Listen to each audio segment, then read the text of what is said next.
Ito ang Red Richardson Butcher, through Mike Thompson. Tapos kay Sir Dusipet.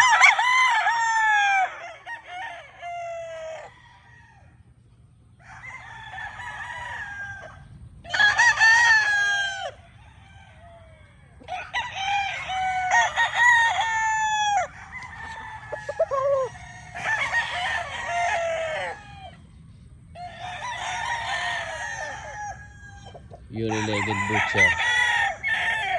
So hindi naman pala 100% ang butcher is white, pero mataas yung percentage na white-legged sila compare sa yellow-legged. So pero may lumalabas din na yellow-legged.